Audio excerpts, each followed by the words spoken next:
Shalom, call Halal Allah, Yahweh, Bahasham, Yahweh Shai, Bahasham Rachakwadash.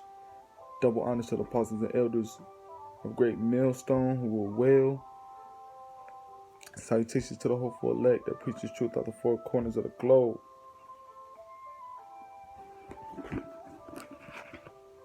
Alright, this is Salaki.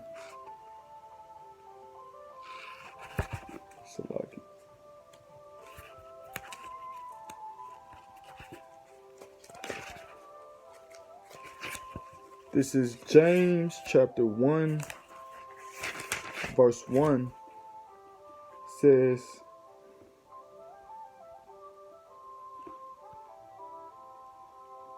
it says, James, a servant of Yahweh and of the Lord Yahweh Shai HaHamashiach, to the 12 tribes which are scattered abroad, greeting. So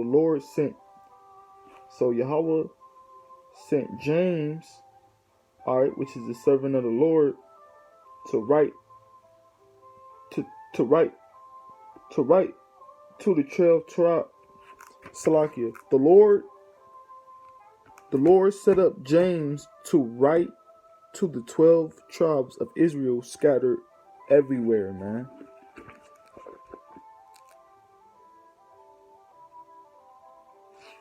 Alright, verse 2, it says, my brethren, count it all joy when ye fall into diverse temptations. Alright. So we supposed to count it joy when we being tempted, man. Alright. You count that for joy, not grievousness. Alright. It says, knowing this, that the trying of your faith worketh patience. Alright? Because that's at the end of the day, that's what you're being tried for, to build up your patience. You know? Temptation will worketh patience, like the scriptures say, man. Alright. Now I gotta grab Romans 5 and 3.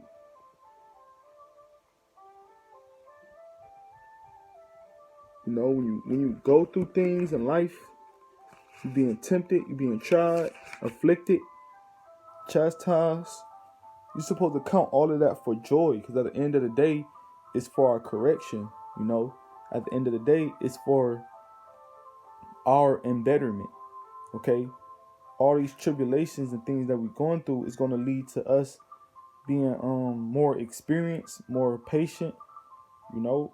It's going to lead to us being more humble, you know. That's why we're supposed to count it joy when we go through diverse temptations and tribulations. This Romans chapter 5, verse 3. It says, and not only so, but we glory in tribulations, also knowing that tribulation worketh patience. Right, man. Tribulation is what's going to give you more patience.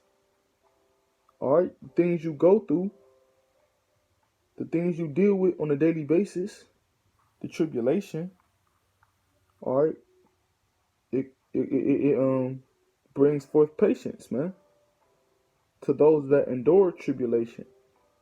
So that's why we supposed to glory in our tribulations, man. Verse 4, it says, impatience experience, and experience hope. Right, man. And at the end of the day, hope go back to your faith, man. You know, so the tribulations we go through is going to bring us patience. It's going to give us experience. And what the scriptures say about experience, man? It's roughly paraphrasing.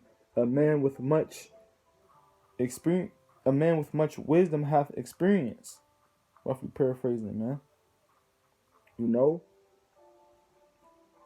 King Solomon had a lot of experience in a lot of different situations. That's why he was so wise, man. You know, King Solomon was wise through experience. The things that he went through, man.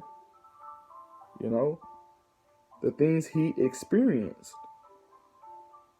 It gave him wisdom, gave him hope, and it gave him patience, man.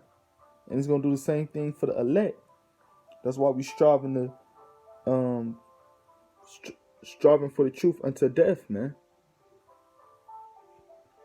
Salaki. This is Sirach chapter 2 verse 4. It says, whatsoever is brought upon thee, take cheerfully. Right. So whatever the Lord bring upon us, that's our lot, man. All right. At the end of the day, you catch hell with a smile, to the best of your ability. Whatever you go through, just take the lows with the lows, take the highs with the highs. The Lord got to balance it out, man. So you gotta, take this tribulation cheerfully, man. Because at the end of the day, you already know what's your reward for enduring that tribulation. And the Lord give you a chance to prove your faith when you go through stuff. The Lord give you a chance to prove your faith, man.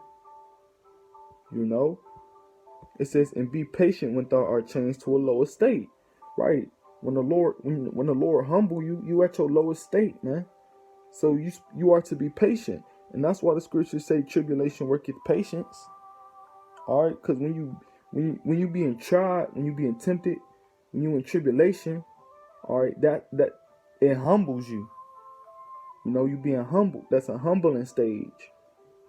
All right, and that's a lower state that you in, and you gotta be patient till the Lord exalts you. And you gotta have faith and to wait on the Lord. But to wait on the Lord, you gotta have patience, man. All right, you gotta have faith.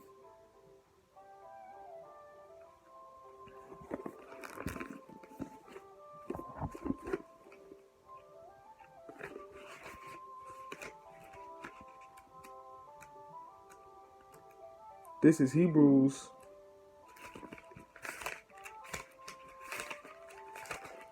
chapter 12, verse 11. It says, now no chastening for the present seemeth to be joyous. Right.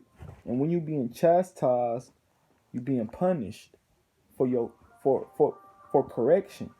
Or when you being chastised, you being punished for correction, to be corrected. All right.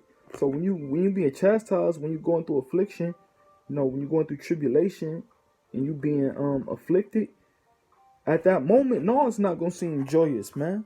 Who wants to go through trouble, pain, heartache? All right. Nobody invites tribulation into their household, man. All right. So of course it's not gonna seem to be joyous at the moment while you being chastised, while you being afflicted, while you're in tribulation. All right. It says, but grievous, right? When you going through, when you at a lower state, you grieve. You in grief, man. All right. When the Lord trying you, that's a grievous thing right there, man. To go through tribulation. It said, nevertheless, afterward it yieldeth peaceable fruit of righteousness unto them which are exercised thereby. Right. But the thing is, afterwards, man. Well, after the chastening, after the tribulation, because it got to end somewhere. Tribulation not going to last forever, man. All right. And they tell you that in 1 Corinthians, what is that? 1 Corinthians, or Salaki, I'm going to grab it. Right, man. None of this stuff is going to last forever, man. It's temporary. So it's going to, all this tribulation and all the hell that brothers catch, all the tiring out, being weary from working for Esau, and then working in it, laboring in his truth, studying, that wear you out, man. Salaki, I'm gonna just grab the one in Romans then. This Romans chapter 8, verse 18. It says, "For I reckon that the sufferings of this present time are not worthy to be compared with the glory which shall be revealed in us," man. So the things, the tribulation and things we go through now cannot compare to the reward we gonna have for enduring those things, man.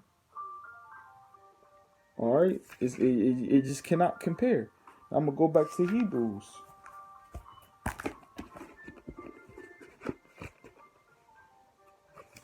Hebrews chapter 12, verse 11. "Now no chastening for the present seems to be joyous, but grievous." Right, because when you're going through tribulation, you are at a grievous estate.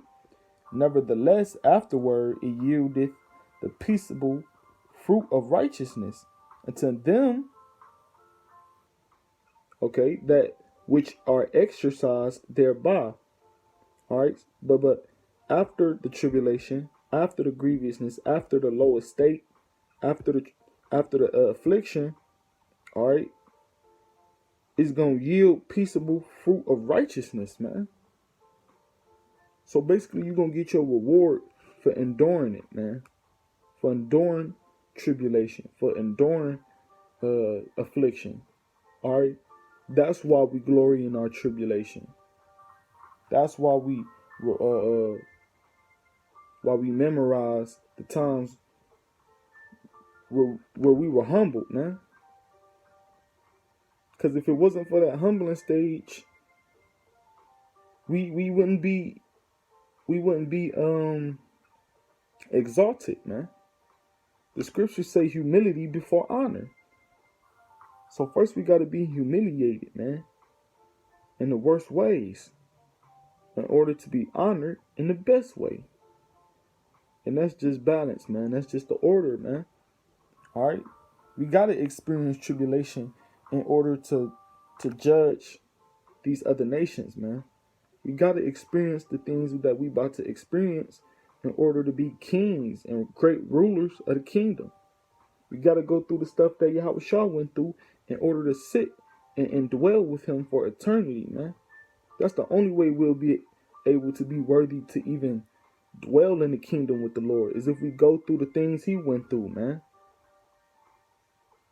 All right, and that's what's gonna make us pure.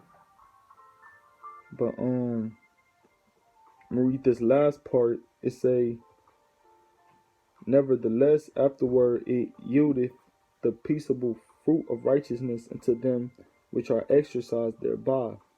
Right, so those that exercise righteousness, that's the peaceable fruits. That's who gonna yield that peaceable fruit. Those that exercise righteousness, man. Now, when you go in the word exercise, when you go into the online etymology of exercise, it means salakia. It means to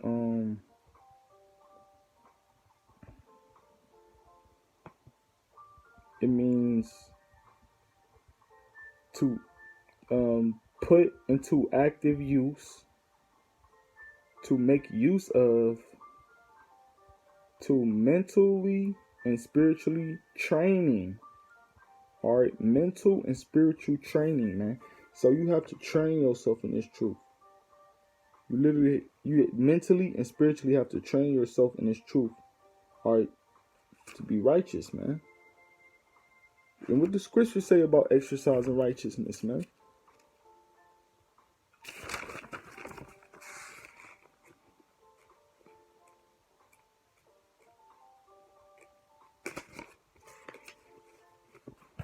Salakia, bear with me.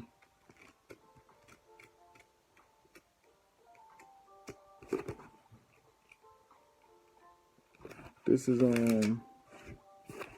Salakia.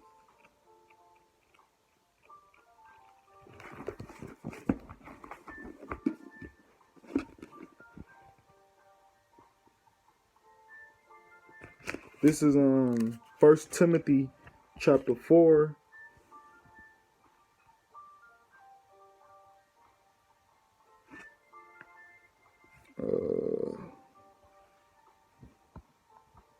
Salakia.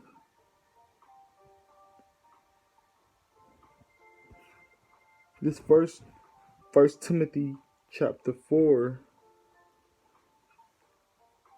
verse 7.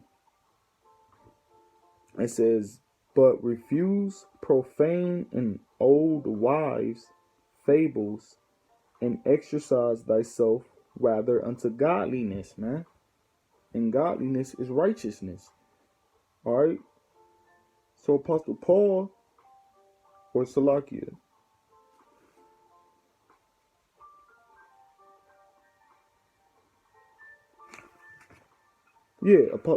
Apostle Paul told us to that we are to exercise ourselves unto godliness, man. Verse 8, it says, "For bodily exercise profiteth little, but godliness is profitable unto all things, having promise of the life that is now and of that which is to come." And that's what it's all about, man. That's why we exercise. That's why you're supposed to exercise yourself unto godliness, man. All right, bodily exercise, that's okay, that's good, but it only do it for little. But godliness is profitable for all things, man. You know, all things profitable. This truth, man. The righteousness, the laws, the statutes, all right, our alms, our fasting, the sacrifices you make, all of that